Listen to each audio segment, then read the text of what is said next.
next video, I'm assuming, is going to be pure speculation, but it is from the Eradicator. It's called "What is Star Citizen 4.0's Resource Management System?"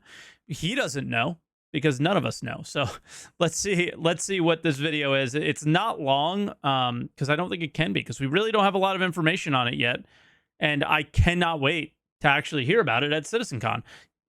I think he should make this video after CitizenCon, but we'll see. He probably will, but the current one is like what he thinks it will be, and I'm interested on what he thinks.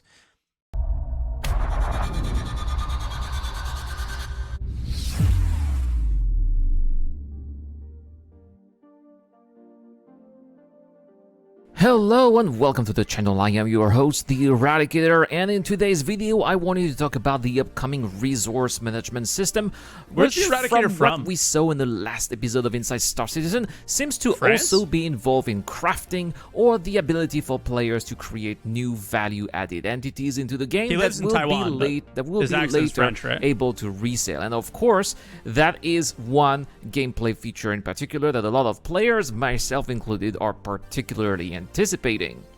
So, what is exactly the upcoming resource management system? Well, it is something that has been on the progress tracker and the roadmap for quite some time, and it's been worked on by 4 different teams for a year and a half already, with no end in sight, as the current progress tracker does not show what lies beyond the first quarter of 2023. Those teams have been the European Gameplay Feature Team, the European Vehicle Content Team, the American Vehicle Content Team, and also the Vehicle Feature Team. It is therefore... It seems very vehicle-focused at the start, and the kind of bombshell, I think, for this whole thing was the refinery in this week's ISC. A major piece of take that is indeed requiring a large amount of manpower to come to fruition. I think that the description in the progress tracker is actually quite self-explanatory, as it says that this system will handle resources for stations, settlements, cities, and all other locations. It will also unlock engineering station gameplay for ships, letting players manage power, CPU, fuel, shields, coolant, etc. So that is quite a program indeed, and I guess the big thing is like, what are resources? You know, is this... It sounds like resources is actually crafting, which is something I just didn't expect. And yeah, it's slightly exciting. And I'm like, this is like one of the few things that I'm having a hard time not getting hyped up about. It is important to remember that the developers at Cloud Imperial Games want everything to actually exist in a game and be simulated either physically or in a background via the quantum simulation. Basically, what this means is that everything that has a quantifiable value, either power, water, fuel, energy levels, will not only exist but also be physicalized at some point somewhere in the game for players to interact with. That means that, for example, if your ship needs some repairs and will have to go to the repair station that we get to see here in White Box Phase, the materials that will be used to repair the ship will have to be transported to that location first from either the place where they are manufactured or wherever they... Like, let's just look at, you know, I feel like the resource management has a lot to do with this barrel right here. Like, okay, this is a repair station. Well, what the hell's in this barrel? Right? Should it be the stuff that repairs the ship? Is it fuel that refuels it? Either the place where they are manufactured or wherever they would have been found, and then they would have to be physically installed on the ship for the ship to be repaired. Say that the ship needs also fuel. Well, if the facility does not feature any fuel tanks or pumps, then it will not be able to refuel the ship because nothing would have been able to transfer that fuel to the ship itself. The fuel, too, would have had to be refined from raw material that themselves would have had to be found and transported to a designated refinery. And what we got to see in the last episode... God, you know, like, we all know that this is the direction that we think Star Citizen is going, and we all hope that it gets there. But this is one of those where it's like, I used to dream about this. I remember... Okay, so I bought... What did I buy? I bought an Aurora LN to start, and that's all I had. And I don't think I purchased another ship for a very long time, but I remember dreaming about the Starfarer.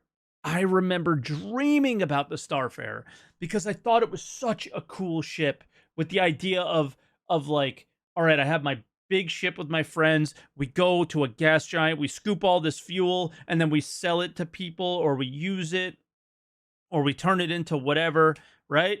And that specific ship, like, was my first step of, oh my god, this is one of the coolest things. This is what mining was to me in Ultima Online.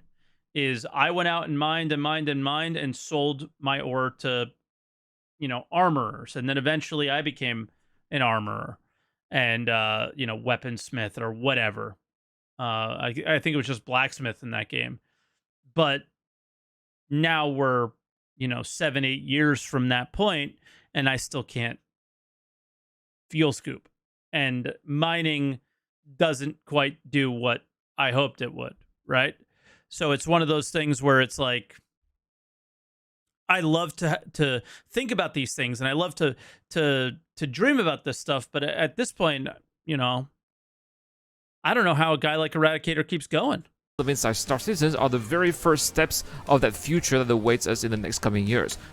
Now, what I really liked from the last episode of Inside Star Citizen was the mention that players will be able to own such facilities. Build their credit empire. Now, that particular sentence from own or use or utilize.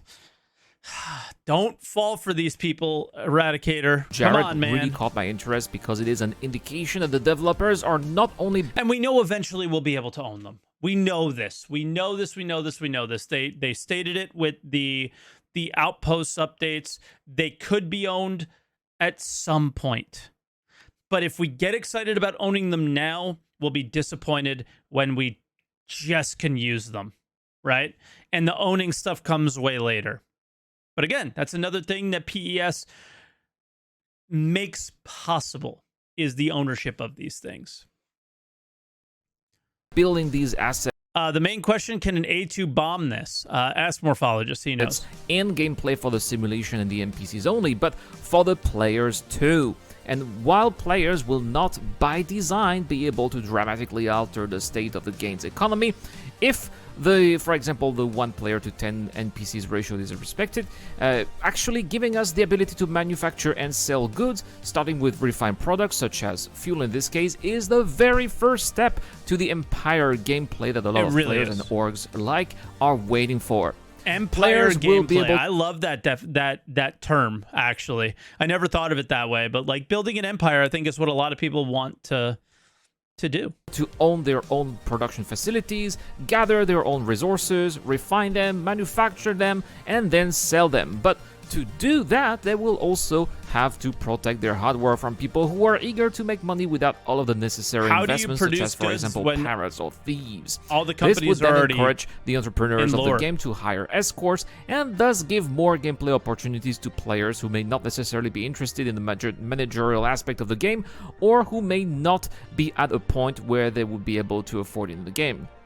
Of course, the resource management system is not just going to be about fuel or manufactured good, as it will also affect power, either in ships or on an outpost as well. It is this system that will, for example, allow players to cut the power of a door and then be able to open it manually. It is this system that will also allow an engineer in a ship to bring back power to a disabled ship that would have had its system damaged.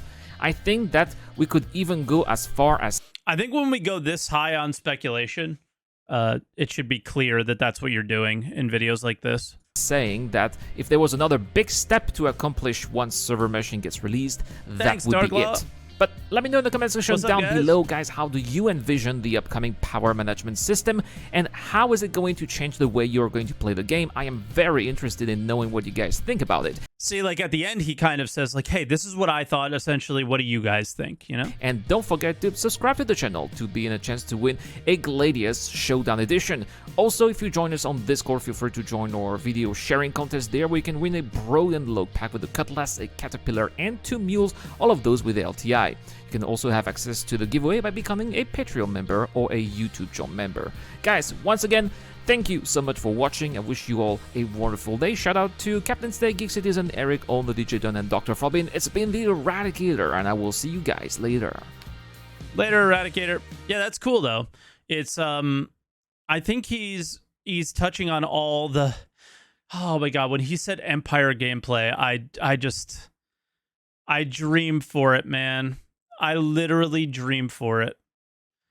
And I think that EVE Online video of the 5 people that build ships in EVE or something like that was it seemed like an achievable thing in Star Citizen, right? A small group of people just having fun, doing their thing, not really focused on the big aspects of the world, but showing how the big things they can be a part of in a small way. And yeah, did that ISC start to pull on those heartstrings? It definitely did, and I could see it did for Eradicator too. It's just one of those things where I'm trying to avoid getting hyped because I just don't see it. I don't see it anytime soon, kind of thing.